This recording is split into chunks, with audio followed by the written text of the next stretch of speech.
Hello, still becoming. Welcome back to the show. I want to thank you for tuning in. I'm your host, Bobby, and I hope you're all having a good day. Good Memorial Weekend. Happy Memorial Weekend to everybody. Hopefully, it's sunny where you're at. Not so much right now where I'm at. It is Saturday, May 23rd. And before we dive into our episode, I just want to say next week, if you tune in, I'm really excited. Going to have a special guest on, and this guest is just phenomenal. And what he's trying to accomplish. His name's Jim Logan, and I hope you all will enjoy the episode coming next week. And so today's episode, I wanted to dive in a little bit to what I've been battling this week. More kind of anxiety about sort of future predictions that our brain loves to sell us on. You know, this idea of the future looks bleak, or I don't know if I can do it. Um, However, you have to look back on the years and years of experience that you have accomplished things or gotten back up, and still march to still becoming. And so I just want to, start out by saying this week for me has been kind of mentally tough. Physically has been a little bit beat up this week, at least tired. I've really had to adjust to our weather as it's changed. We're starting to roll into summer. Just that idea of trying to be on it and, get to bed on time and get up and, it cuts into the body. It cuts into the solid sleep that you're trying to get that you need to help achieve your goals and your passion. And eventually that leads into a little bit more of, anxiety kind of creeping into your head and kind of telling you like, hey, I don't know if we can do this today. I don't know if we can do it anymore.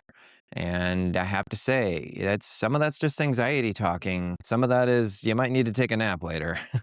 But anxiety is going to creep in and tell you a lot of what you can't do based on fears of the unknown. And I say to that, you need to tell it to shh, much like the ego, that cocky ego that lives in all of us. It wants to take over and wants to dictate what we're doing. It wants to tell us how to live our lives because we think it needs to be glamorous and loud. And same thing with the anxiety. It's not looking for the glamorous and loud, but it is trying to protect you from, things that you can't really protect yourself from other than just getting out there and trying. We've been burned before. It's like putting your hand over hot fire. Been burned before and you don't want to do that again. However, with this time, you're not going to have really a physical scar. You might have an emotional scar, but hey, guess what? Scars do heal. Some others to a point, and some leave a mark that kind of remind us of, hey, that happened, but what did we do? We moved on. We got better. We got stronger. We got more confident. We also got, a new skill set that, hey, don't get that close or don't do it that way. And so that's the thing I've been struggling with this week is that idea of I have a lot of notions about things that have happened in the past, about, losing a race or training too hard. And now I'm training such a different way, such a more patient way, more fluid way when I'm out there. And it's a little scary because I'm in an unknown territory that I haven't been before when it's more patience, figuring out how to optimize recovery and figure out, okay, everybody can run fast, but can you optimize recovery? And we're not just talking about sleeping. We're not just talking about putting on jet boots. For those of you who don't know what those are, they're the little compression boots that you see a lot of these athletes wearing. Normatec is a great company that does that. There's other ones out there. Rapid Reboot is another one. But using that stuff to help recovery. Ice baths have become the thing. But I will say one thing I'm trying to optimize is recovery sort of in the working out. Easy days, really being easy, optimizing that, really getting used to that flow and mechanical, efficiency when, you want to go fast and everybody can do that. But can those of you Be more patient with your workout. Be more patient with your journey. Be more patient with, anything else you might be doing, musicianship, writing a book. Can you be more patient? Can you allow things to flow and, really just come naturally? And that's what I really have been focusing on. And I got to say, it's been working. It really has. I have had some of the best running I've had in many decades. I mean, granted, I've only been really doing this hardcore for a couple decades, but, um, you know, I just keep hitting the wall. And, it's about time I decided to just stop hitting that wall and kind of look around and find the door and go through the door. And I would say, it's been going well.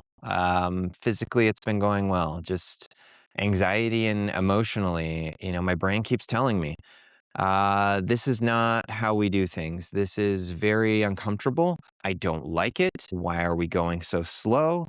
I feel like this is not helping. I feel like this is hurting us more. That's what my brain keeps telling us. I have a 5K coming up in a few weeks, and it's my first one under this new, since my marathon, and just since the recovery, and really trying to build over these last 3 months of just, hey, let's just take it a little bit at a time. I told my coach, I don't care what we have to do. If we have to stay in zone, 2, or really just build it out, I want to do it right.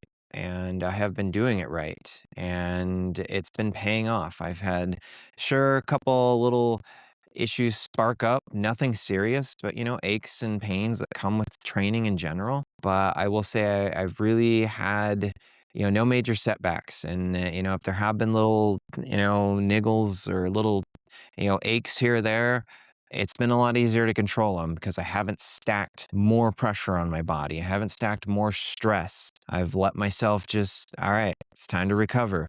We need to really focus on that. Let's go out for a run. Like today, I went out, I had a workout yesterday, which was a little fartlek.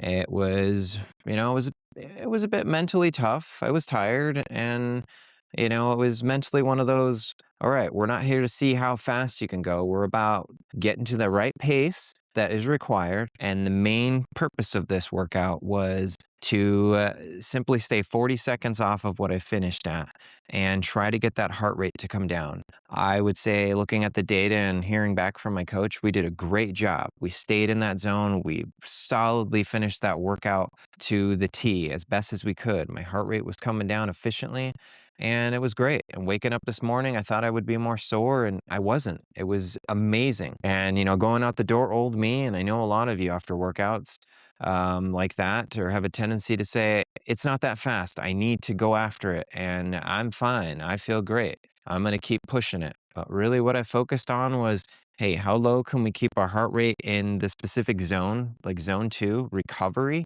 And how efficiently can we make my stride feel? I'm going to be tired, but hey, comfort. If I can run at this pace comfortable, it's going to make when I go to faster cadences a lot better too. And on top of that, I won't feel as beat up as, I was maybe after the workout yesterday. And that's the goal I've really been focusing on is anytime I go out there, I don't want to feel beat up after it. I don't. And it has been paying dividends for me. And that's something I got to reach out there to all you out there listening. The goal is not to feel beat up every day. The goal is to get yourself ready for that once a week that you're going to feel beat up and really feel the best that you can feel out there. And even then, some of those days aren't going to feel great physically, externally, but maybe internally. Like yesterday, internally, all the signals were there that, hey, you are doing fine, even though, mentally, and that probably was lack of sleep, that I just felt, like this was a little bit more longer of an effort, even though, hey, everything said it was good. And so I, I just want to say to you guys out there, anxiety is definitely a hard thing to beat. And it is a very, very tough thing to control. But I want to remind you out there, it is very possible to control it and at least monitor how loud it gets. And it just takes time. You just have to have a little bit more in that calmness to your body, calmness to your mind. You're the one driving. Don't let anxiety take the wheel. Don't let, ego take the wheel because at the end of the day, yes, anxiety is still a good thing to have. It helps us to be sort of in this preparedness that will allow us to you know, you know, be somewhat prepared for that next moment of, okay, I'm a little stressed, that's normal. I'm a little anxiety, that's normal. Okay, it's just because, hey, this is probably going to hurt, or this is definitely going to be a little nerve wracking. That's okay to have that. But what is not okay is to let that sort of take control of your life and just spiral down and really ruin a moment that's supposed to be fun. Remember, at the end of this day, all of this is supposed to be fun. I tell my kids that anytime we're getting into sports or something, I tell them, what's the number one thing? And they kind of wait, they pause, they think it's to be fast for my kid in track. And I say, no, the main goal is to have fun. That's really what this is about, to have fun. If you're having fun and you're comfortable and relaxed, you're having success. And so I just want to challenge you this week. Get out there, and if anxiety gets a little heavy, gets a little hard out there, you need to tell it, shh, the plan is this today, and this is what I'm going to do. I don't care what happens outside of it. I am going to enjoy this little piece of recovery and enjoyment I have in my life, and I am going to enjoy it to the best of my ability. Who cares what it looks like on paper as long as I feel good and I feel happy and I don't feel beat up. That's it. And so, again, I just want to say you are still becoming. And most importantly, you are the only one stopping you. And I'll see y'all next time. Remember that you can follow my journey on Instagram at stillbecoming26 and be on the lookout for that episode next week with my interview with Jim Logan. I can't wait to share it with you guys. Have a good rest of the day and enjoy whatever you're doing. Bye.